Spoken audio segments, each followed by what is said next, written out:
ഏഴാം ക്ലാസ്സിലെ ഇംഗ്ലീഷ് പാഠപുസ്തകത്തിലെ എ ബേക്കൺ ഓഫ് ഹോപ്പ് എന്ന് പറയുന്ന പാഠഭാഗത്തിലെ ക്വസ്റ്റ്യൻ ആൻസേഴ്സ് ആണ് നമ്മൾ ഈ വീഡിയോയിൽ ഉൾപ്പെടുത്തിയിട്ടുള്ളത്. ഈ പാഠഭാഗത്തിൻ്റെ ആക്ടിവിറ്റീസും മലയാളം മീനിങ്ങും ഒക്കെ ചെയ്തിട്ടുള്ള വീഡിയോ നമ്മൾ ചാനലിൽ ഇട്ടിട്ടുണ്ട്. കാണാത്തവരുണ്ടെങ്കിൽ അത് കണ്ടു നോക്കുക. ഇനി നമുക്ക് അതിൻ്റെ സൈഡിലുള്ള ക്വസ്റ്റ്യൻസ് ഒക്കെ ഡിസ്കസ് ചെയ്യാം. What is Usha Chaumar's mission? എന്തായിരുന്നു ഉഷ ചൗമാസ് അവരുടെ മിഷൻ എന്തായിരുന്നു എന്നാണ് ചോദിച്ചിട്ടുള്ളത്. നമ്മൾ പഠിച്ചു Usha Chaumar's mission is to eradicate manual scavenging and untouchability from society, promoting independence and dignified jobs for woman. എന്താണ് പറയുന്നത്? സൊസൈറ്റിയിൽ അല്ലെ, സമൂഹത്തിൽ നിന്ന് അല്ലെ സ്ത്രീകൾ ചെയ്യുന്ന തൊട്ടിപ്പണികളും തൊട്ടുകൂടായ്മയും ഉന്മൂലനം ചെയ്യുക, സ്വാതന്ത്ര്യം, മാന്യമായ ജോലികൾ എന്നിവയെ പ്രോത്സാഹിപ്പിക്കുക എന്നതാണ് ഉഷാ ചൗമറിൻ്റെ ദൗത്യം അല്ലേ. ഉഷാ ചൗമറിൻ്റെ ദൗത്യം അല്ലെ, മിഷൻ എന്തായിരുന്നു എന്നാണ് ചോദിച്ചിട്ടുള്ളത്. രണ്ടാമത്തെ ചോദ്യം, what were some of the challenges Usha Chaumar faced in terms of income and daily living? എന്താ പറയുന്നത്?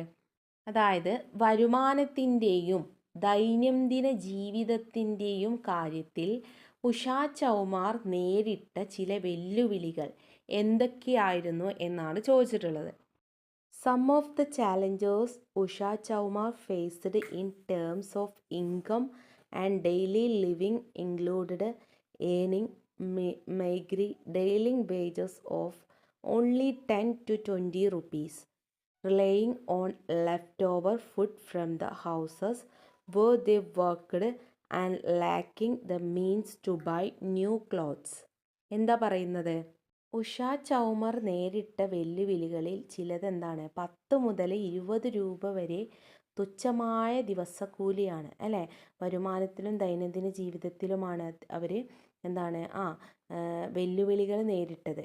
അപ്പോൾ തുച്ഛമായിട്ട് 10 രൂപ മുതൽ 20 രൂപ ആയിരുന്നു അവർക്ക് ദിവസക്കൂലിയായിട്ട് കിട്ടിയിരുന്നത്.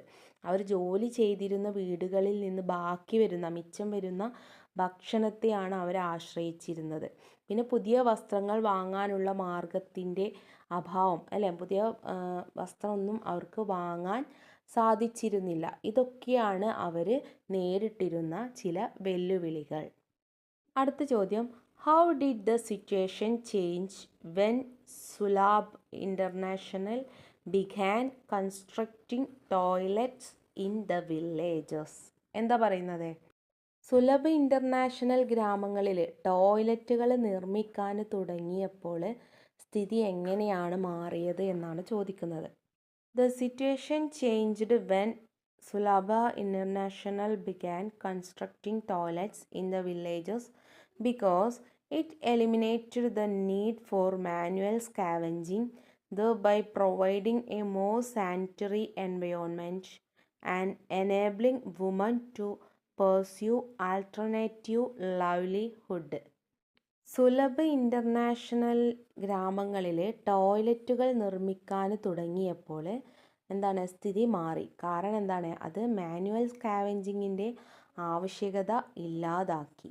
അതുവഴി എന്തായി? കൂടുതൽ ശുചിത്വ അന്തരീക്ഷം പ്രദാനം ചെയ്യുകയും സ്ത്രീകൾക്ക് ഉപജീവന മാർഗം പിന്തുടരാൻ പ്രാപ്തരാക്കുകയുമാണ് ചെയ്തത്.